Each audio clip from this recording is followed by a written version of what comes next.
Good afternoon. Thank you for coming for our lecture series here in October. We'll have an announcement for you just a little bit about a couple of things coming up in November, and Cheryl will fill you in on those.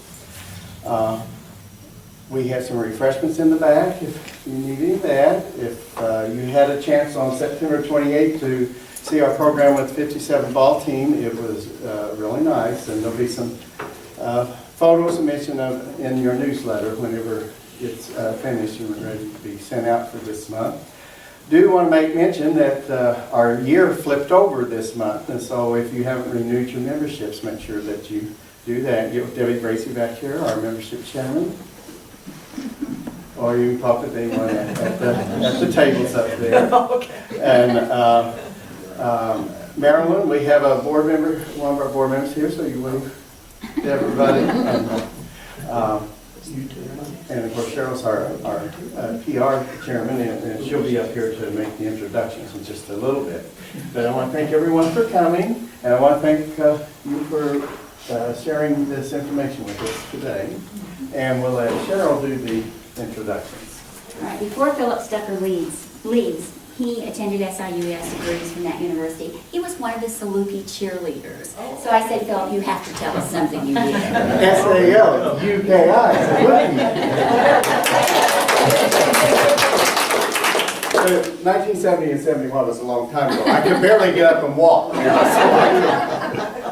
But I used to sit along the sideline with them. They would be in between each one of us. You know, Philip is a retired history teacher. He came back to the area from Texas, and we've been very blessed to have him. But I never knew he was a Saluki cheerleader. I did not know that among his many talents.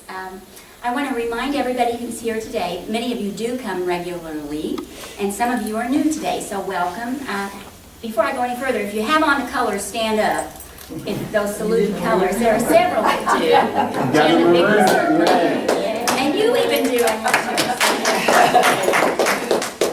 I want to remind you that the next guest lecture series program that we have will be on Friday, November 9th. He came to great acclaim just a few months ago. Taylor Pensino is a very famous Illinois historic author.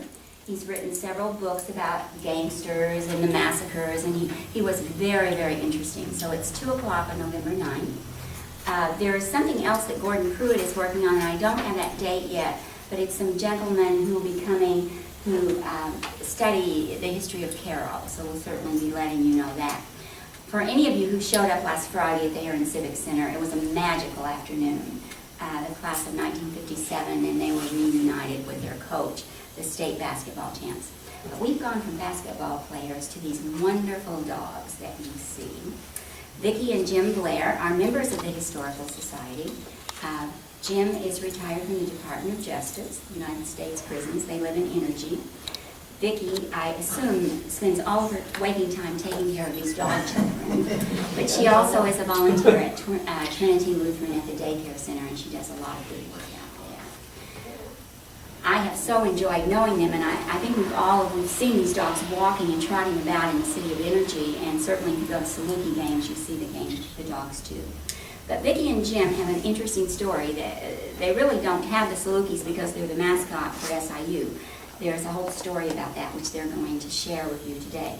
So, I know you'll enjoy it. There'll be times for questions, and I don't think the dogs will bark, but if they do, we'll just allow them to bark. So, Vicki and Jim Blair. Well, we want to thank you very much for having us. We enjoy sharing our dogs immensely with everybody. And what Cheryl said is true. Before I get into any type of history, it seemed like it was destiny. We are both from Upper Michigan, and when I was in grade school, we were studying ancient Egypt and everything, and I came across a very small snippet about their dogs, and I thought, well, that dog looks pretty unique, it just caught my eye. And it's very hard to find information on a dog that is not so-called popular. You have to research a lot of information, and I did. Throughout the years, I just would find different articles or books, and I think probably a couple of my grade school teachers wondered what was wrong with me because I would ask questions about them and they're like, what? They're dogs, you know?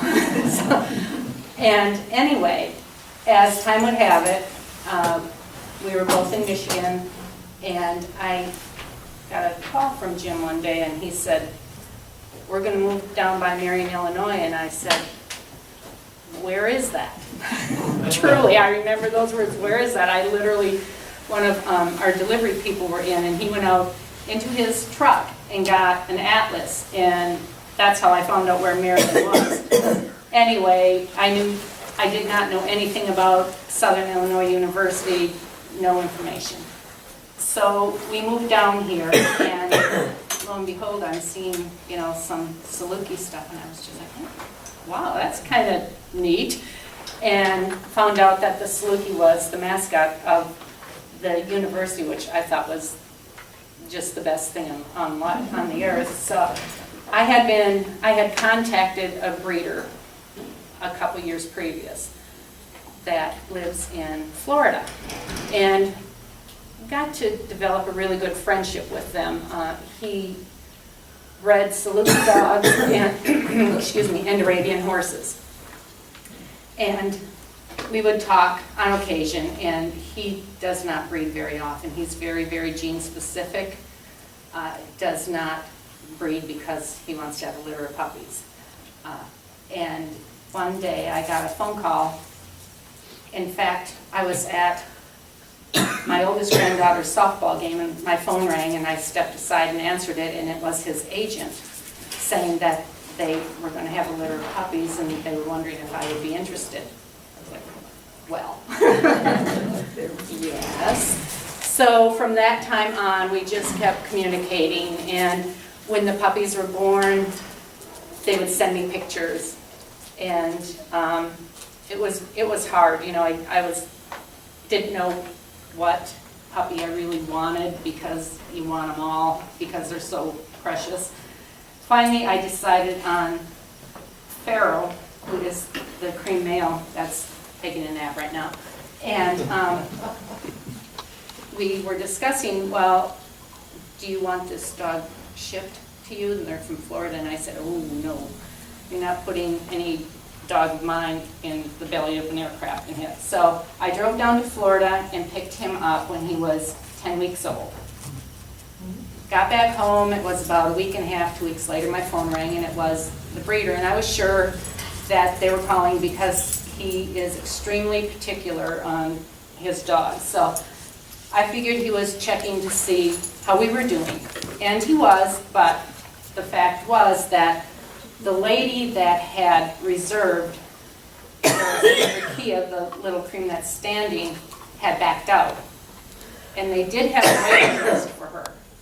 But I think because we had developed such a good relationship, he said, if you want to purchase her, she's yours. So I was back on the road to Florida. 2 trips in like 3 weeks.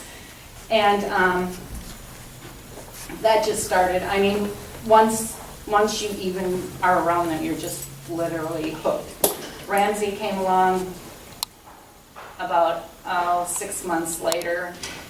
I had always talked about owning a red someday. In the litter they had, he was the only red puppy.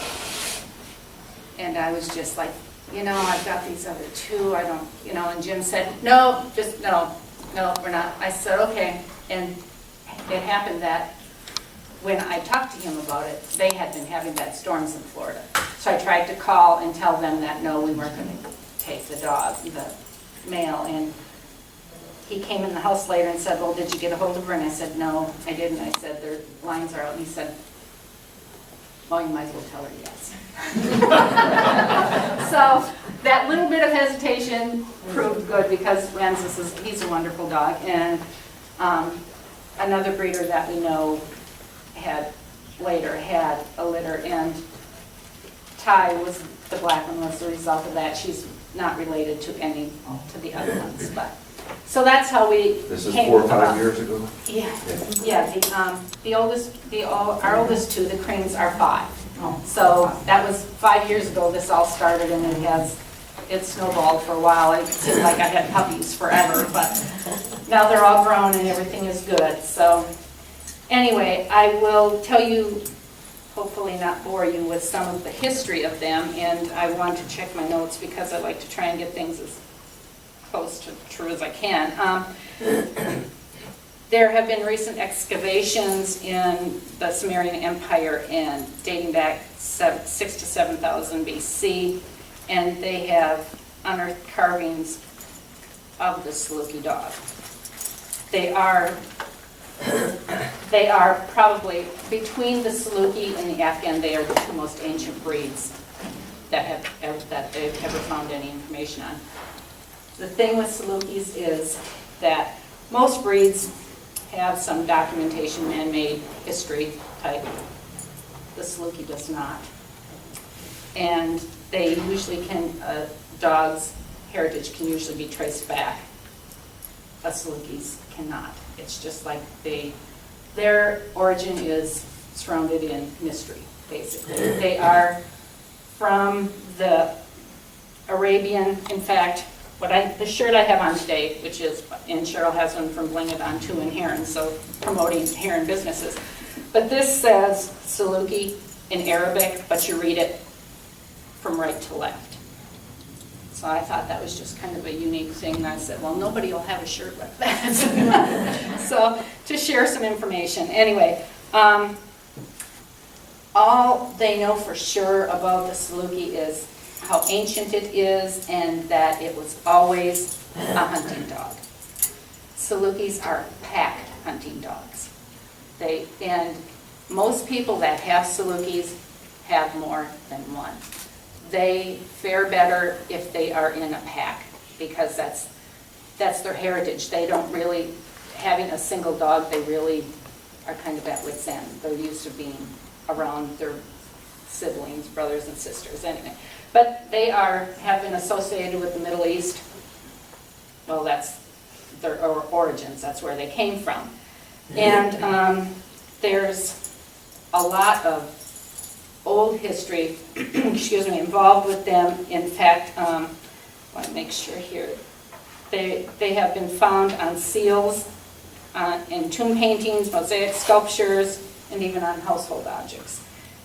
They are called by several different names in the Middle East. They are the gift of Allah, Ancient of Ancients, and El Hur, which means the noble one.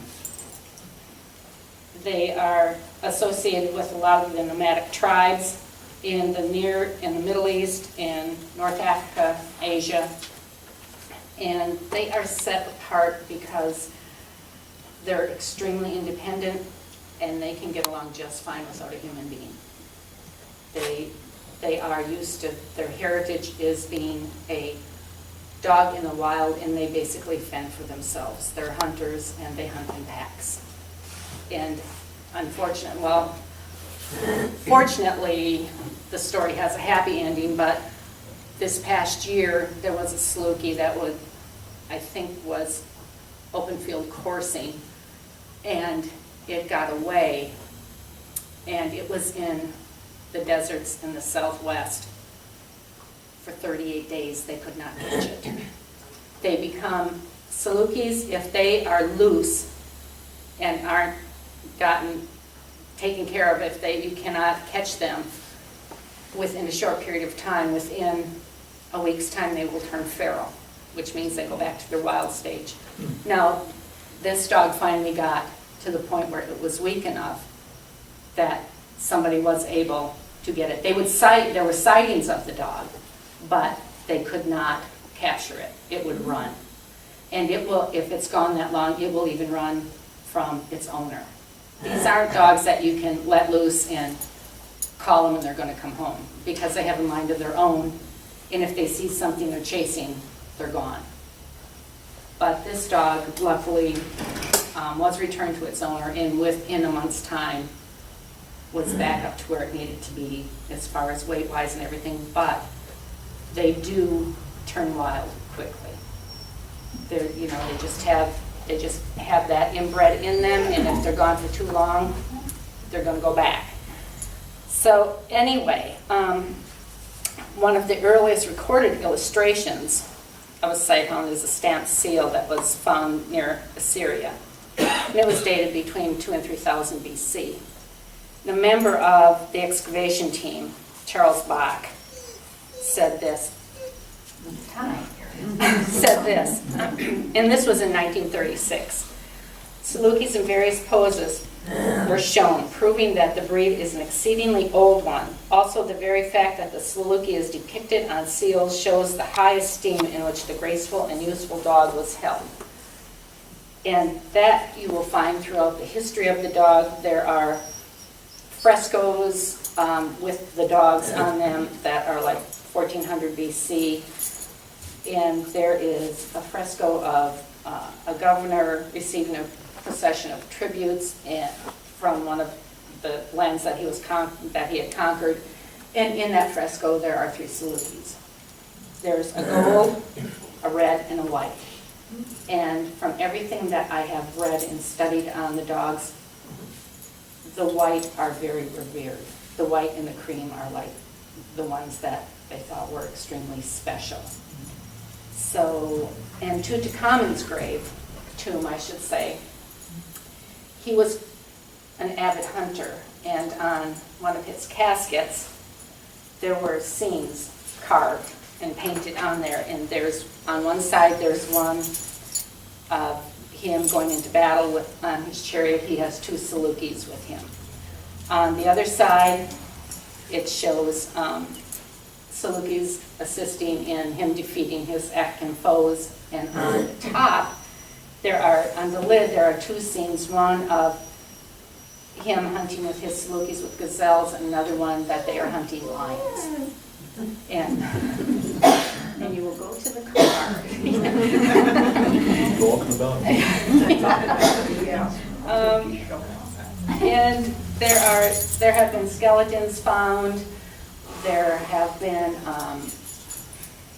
all kinds of pottery found with them. And in Babylon, about 150 miles southwest of Babylon, there is an ancient city of Ur, and in that city is the royal cemetery. And found in the royal cemetery are artifacts associated with the Salukis at that time, because a lot of the pharaohs and kings and even the important people, the most important people in the community, would have the dogs, but not everybody. There's paintings of them. In fact, there is a painting in the Louvre, I think. There's a painting in the Louvre of, it's called Marriage in Cana, and there are Salukis in that painting. There's also a painting of Noah's Ark, and there are Salukis in that, which I thought was, yeah, it was very unique. Wow. And there was a Saluki, I check my notes, in the dynasty about 2400 BC, and the name of the Saluki is like this long. So I'm not even going to try and pronounce it. I would murder it. But it was owned by the king of Upper and Lower Egypt, and it was buried in a coffin wrapped in linen, and it had incense in a jar of perfumed ointment with it. So they were taken care of like they took care of their children or whatever. And there actually is a city, it's called Synopsis, that is a funeral city for dogs. And there they were mummified and taken care of just like they would mummify people, which I thought was really very interesting. There's also, if you know anything about ancient Egypt, there is Anubis, which is actually considered the god of mummification, and he is something about traveling through the afterlife anyway, in weighing the heart of the pharaoh. They feel as though that this, from everything I've read, that this is a stylized version of a Saluki because of body shape, and are two that actually aren't overweight, that you can see their hip bones stand up and people think, oh, they're so skinny. Well, actually, no, they're not. They're in good health. The other ones probably need to lose a little weight.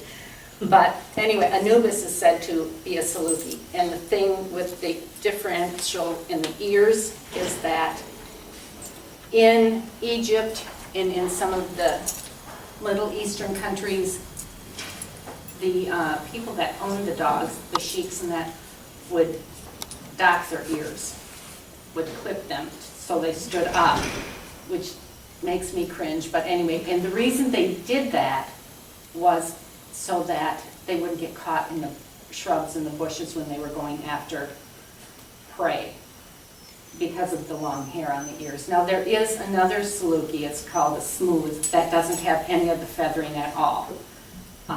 We have acquaintances that own one.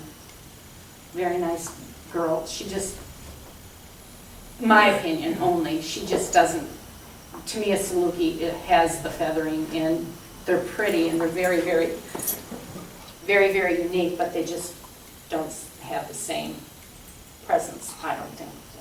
But everybody has their own preference, and she's beautiful. But anyway, that's just how, you know, things change. And in fact, there's, in China, the Salukis were introduced into China in about the 6th century. And there was an emperor there, He that reigned from 563 to 577, and he had a Saluki that he called Red Tiger. And Red Tiger had the position of a duke. So, and he ate what the emperor ate. He ate good meat, he ate rice, and when he went anywhere, he laid on a platform in front of the duke, saddle on his horse. So that's how he traveled. He was very, very special.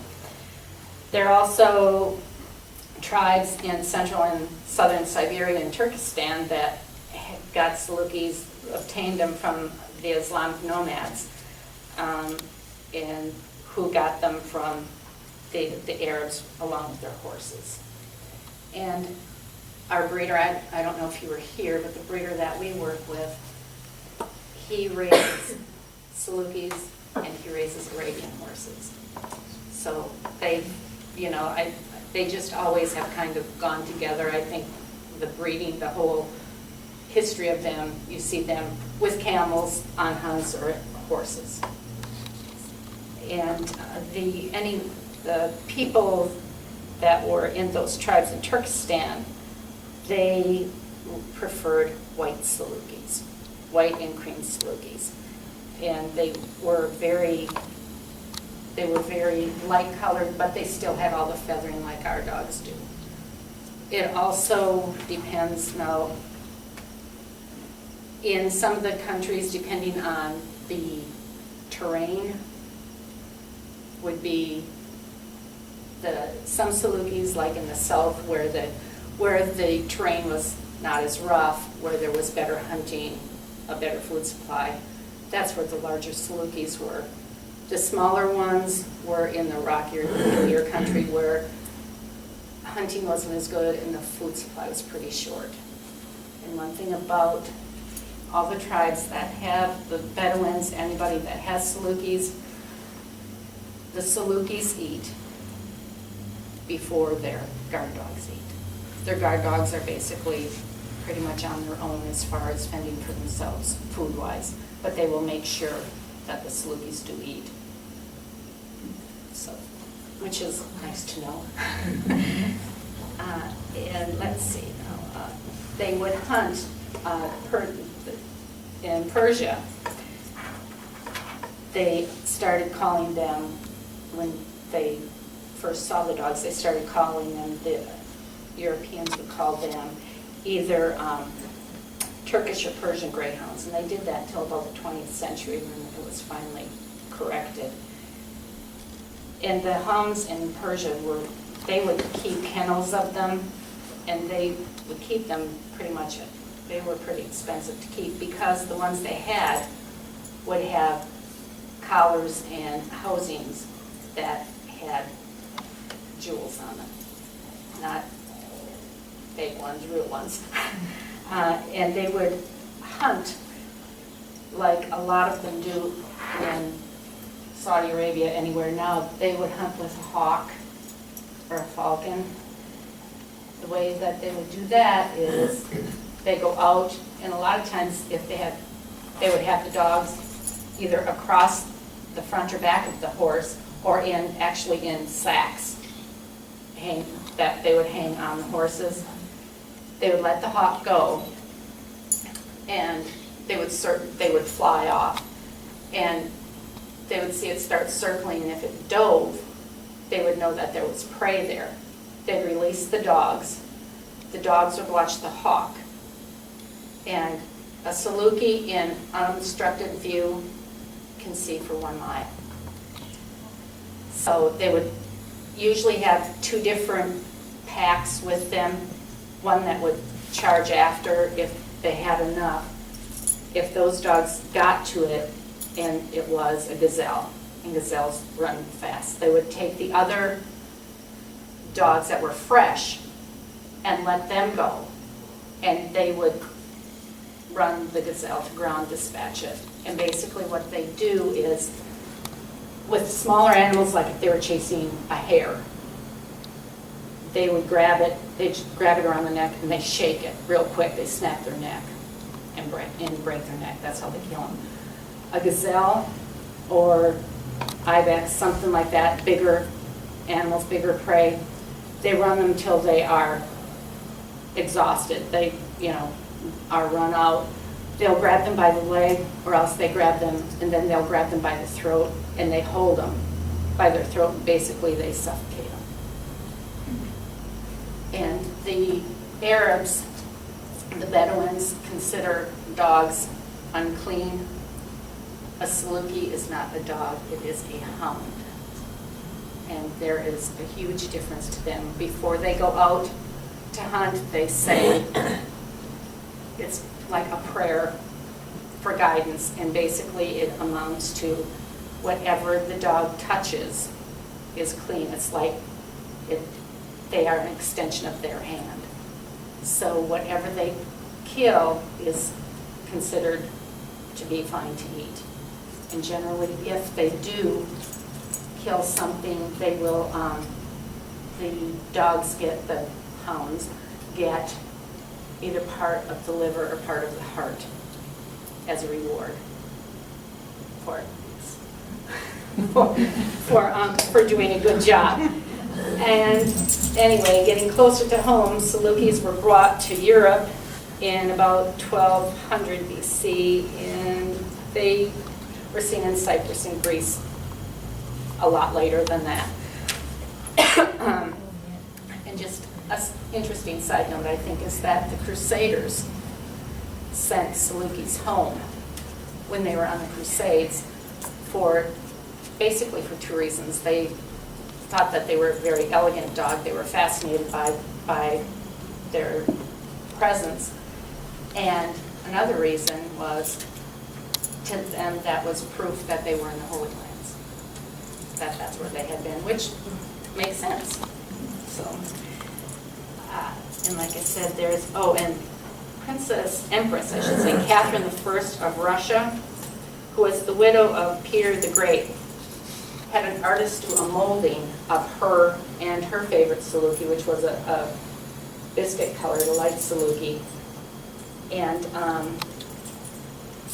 in all their glory. And her Saluki, she had the ears cropped on it, which still, I just don't like.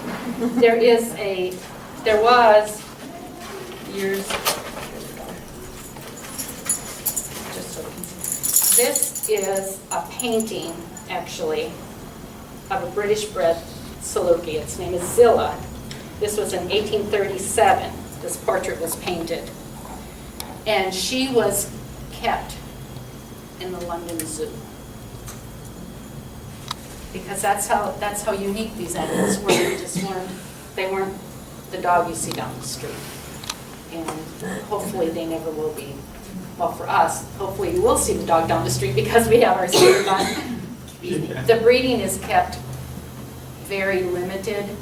Any Saluki breeder that I know is extremely particular about their breed, about who they are breeding, what dog they're breeding to, and generally don't breed very often. Now, our two females, the little cream in the front and the black one that's sleeping on the side there, are pariah. And what that means is they are a lot like the ancient dogs. They have a heat cycle only once a year, where most dogs have them every 6 months. They have them once a year, which is fine.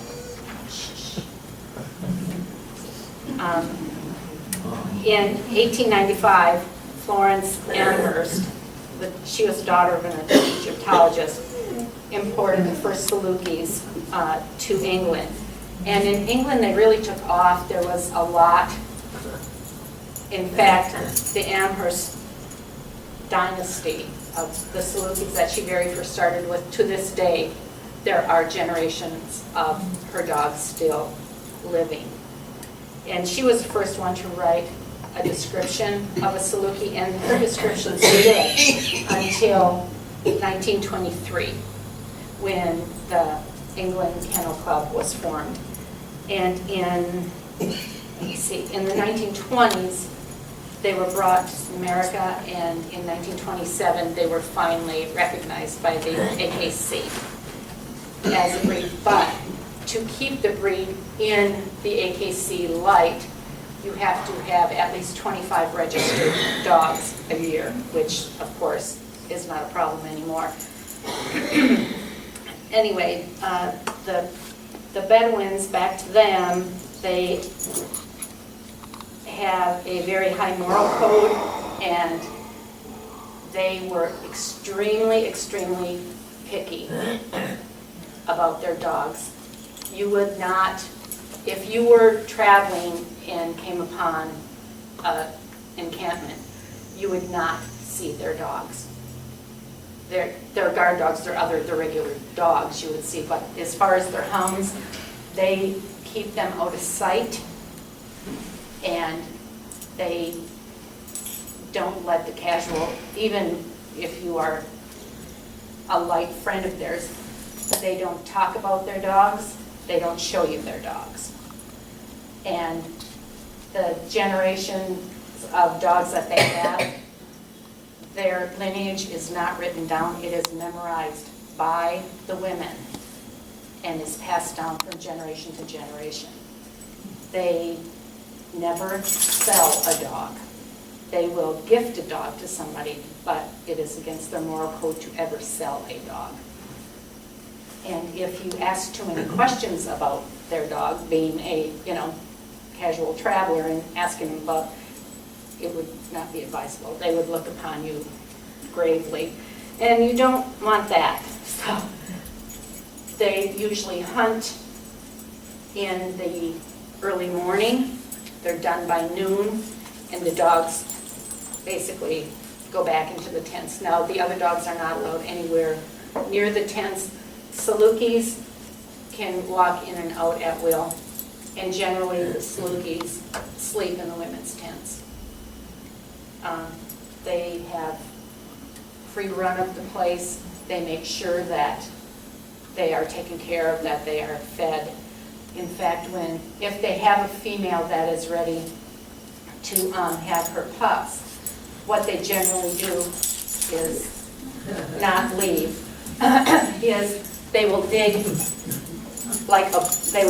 a bowled out place in the desert, in the sand, and they'll lay sticks up across it and put one of their goat skins or whatever.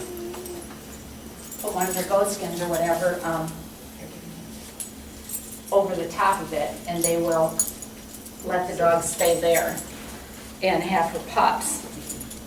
So, and what they do is they will check on the pups every few days.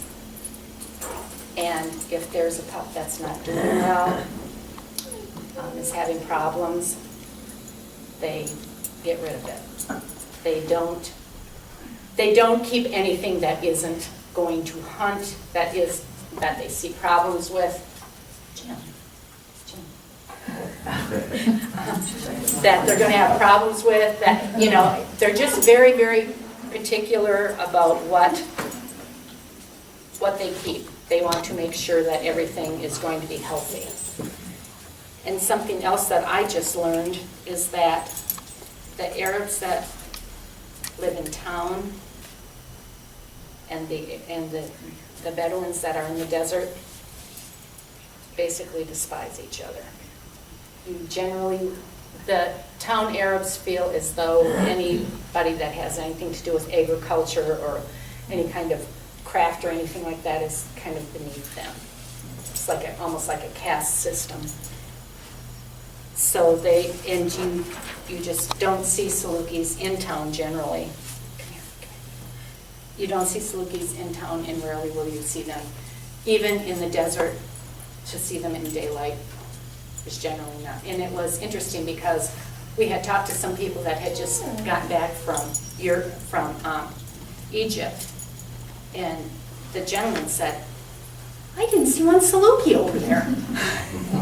I was just like, well, he's had come home to see him, you know, and that's why they are very sheltered, very protective, and they do not want their bloodlines let out. Now, our breeder, who is really kind of a remarkable man to me, but he went over to the Middle East several years ago, not now, of course, and lived with the Bedouins for 6 months just to see how they took care of their horses, their dogs, everything. So, I mean, he isn't just like a casual breeder. This man is very, very into what he's doing. He doesn't take it lightly. And let's see. As far as when the Saluki puppies are born, they are, for the first 6 months, generally the children have them. They teach them to like chase pieces of meat or whatever, and then they gradually work them up as far as small animals go, from hare to they end up, they are hunters of gazelles. So they hunted ostriches, ibex, gazelles, and lions. And all I can say is, you can tell by the shape of them, very long legs, they have a long nose, and that's one thing they look for in a dog, because that long nose means that they will be able to grab prey either by the neck or by the leg. Their tail is extremely long, and they basically use it as a rudder. Their feet have, as you can tell, long hair on them in between the toes, and they're also webbed. Their pads are quite thick, and that is to protect their feet from the sand and the rocks in the desert and from the burning sand. And the hair in between their toes is for that too, so that they won't get cut, which I thought was really interesting. We have a good friend that has a Saluki, and the hair on her male's feet he looks like he's got pom-poms on. I mean, they're just really, really cool. Very interesting. They're, as I said, their size was governed by the region that they lived in. And they are built for speed.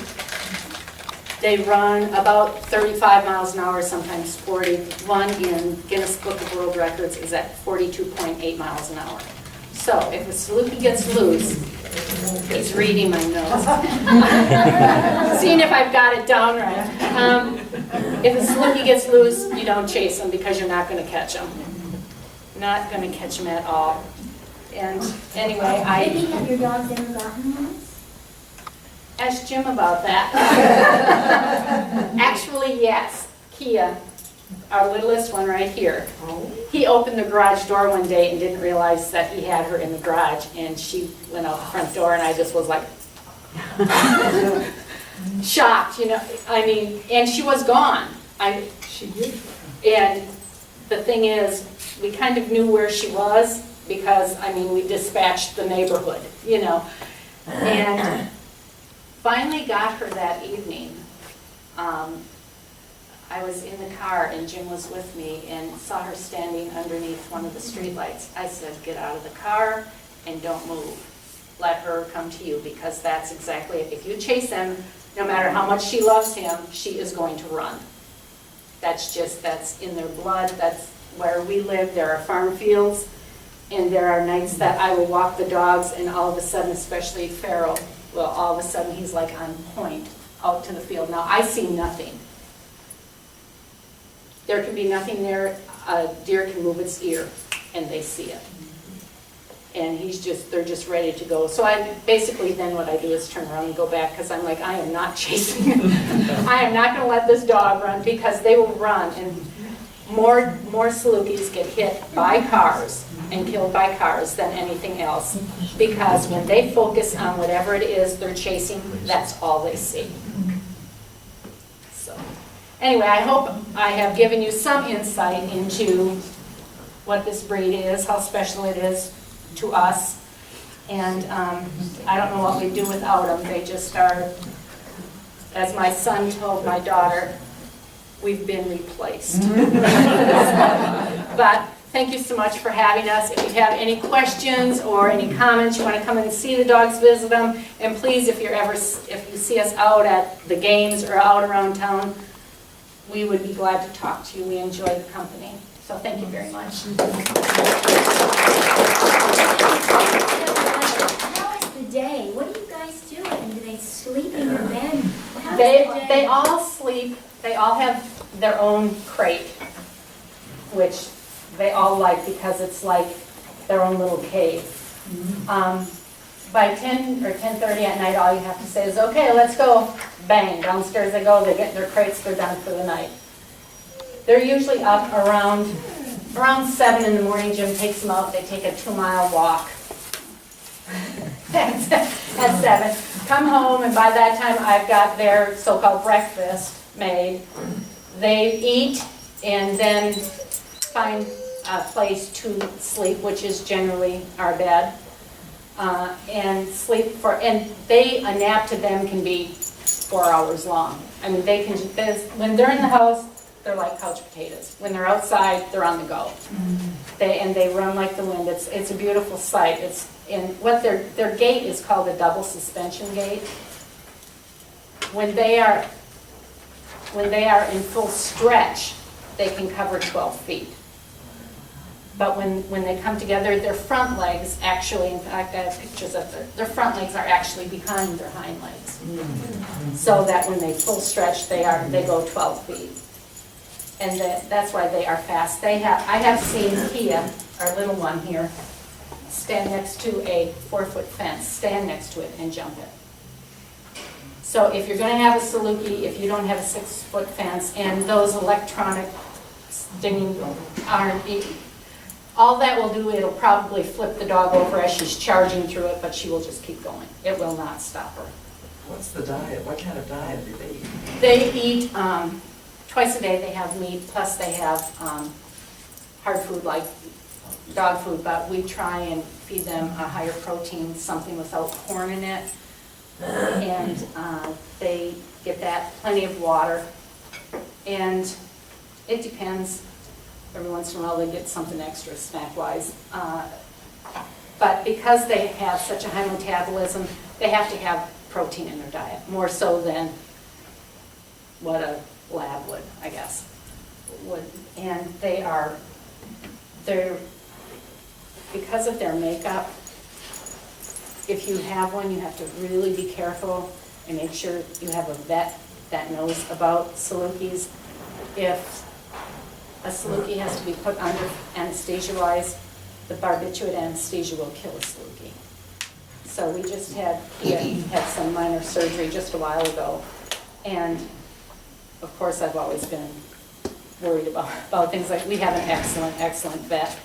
And he keeps them just on the brink of going under. He's very cautious with it. He doesn't really like to put them under. He wants to keep them right on the edge, which I appreciate. So they aren't a good dog, first dog for anybody to have, because they take a lot more care and a lot more time. And as far as somebody with children, Salukis are used to be chasing things. They don't like to be chased. So little kids, and now all of these have grown up with my granddaughters, and my youngest granddaughter didn't give them an option. They were going to like her regardless, and they do. They love her to death. As you can see from this picture, she was ill one day and laid down on my bed, and Ramsey and Ty went and laid across her to make sure she'd be okay. But children are quick, and most children run at, and these dogs are more like cats. They like to approach you. It's not that, but these have been around so many kids and so many adults and people with handicaps, wheelchairs, walkers, crutches, everything that not too much bothers them. Vicki, are one of those dogs the boss? Is it a pecking order? Yes, and the boss is the little cream female. The smallest one of the bunch she's the leader of the pack. She very mild-mannered, very calm, never gets in, but something I didn't tell you that I should is these are known as the thinking dog. You can always almost watch them. They're always looking around and they're always like calculating, and they will get you back. They will truly get you back. They keep score. But she is the boss, and they can be running. Well, we take them out to the field by Trinity Lutheran Church and turn them loose in that fenced field and let them run, and they just run and chase and all, And when she's done, she lets them know it. She might turn around at one of them and bark once quick, and everybody knows it's time to quit.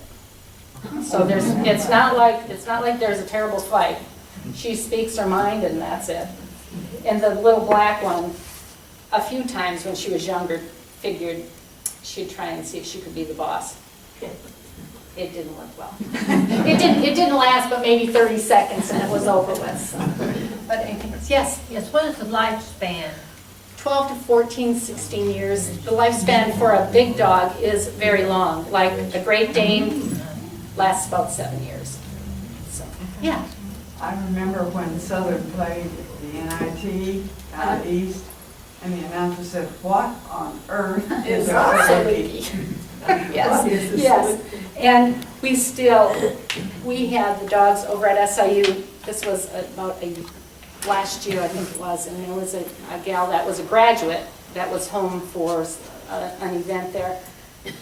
Came up and just looked at him and looked at him and looked at him and said, she said, I graduated from here. I thought that was just a made-up thing. I didn't think Salukis were real. I said, well, no, they're pretty old. So, but they are a very old breed, and it's just a pleasure for both of us when people come up to us and say, I graduated from SIU, or I went to SIU, and this is the first time I've ever seen a real Saluki. And they are just so thrilled to see them, and it makes our day. And people will say, can I take a picture of your dogs? And most times we'll say, well, why don't you give me your camera and you hang on to the dog and I'll take a picture of you with the dog. And they're just like amazed that somebody would do that. So it's really, it's heartwarming for us that we can share the knowledge and share our dogs and give people some pleasure in seeing their real live mascot.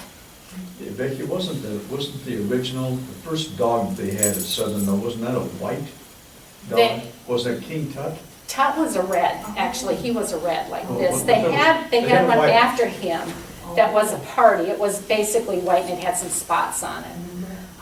But the dogs didn't go well there because they had the fraternities keep them. Yes. And as one of the guys said, from one of the fraternities said, yeah, they had us keep those dogs. He said, and people just don't understand. He said, we shouldn't have had those dogs. He said, we'd feed them beer, they'd get out, I'm just like, oh, please, please don't, I don't need to know this information, please. But And they did. And what happened to, I think, all of them, or the majority, is that they would get out of the house and they would run and they would get hit by a car. And SIU finally decided this is probably not a good idea. The mortality rate was way too high. Vicki, do you have another dog in the house or just the Salukis? No, we just have the Salukis, but there are 2 cats in the house. And they know, this one occasionally will try and, you know, charge them a little bit, but they know that they're off limits. Any cat outside is fair game. So, yeah. But, and they get along well. The cats were there when the dogs came. So they were established already, which was a good thing for the cats. Yes, Now, you are not foster parents. These are actually your dogs. these are our dogs. We are not foster parents. I don't know if I could be a foster parent because I would have a real hard time giving one up. There's one gentleman over at SIU that just, he really loves Kia, and he just is determined that she will one day be his. And I said, you can take her from my cold dead hands. So there's no way that, you know, I can't ever imagine my life without them now. Well, thank you very much, everybody, and you're welcome to come up and visit. Will they be on show at the game? They will be, in fact, Farrell will be one of the dogs running out on the field. Which one? Oh, yeah, here, come here. We have refreshments in the back. Here, camera, and hang around. You guys hang on. They don't embarrass you. I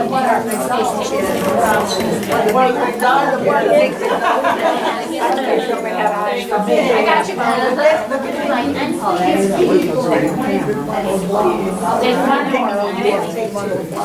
I told Jane, I said, with your hair like that, Jane, they to us. You're welcome. This one's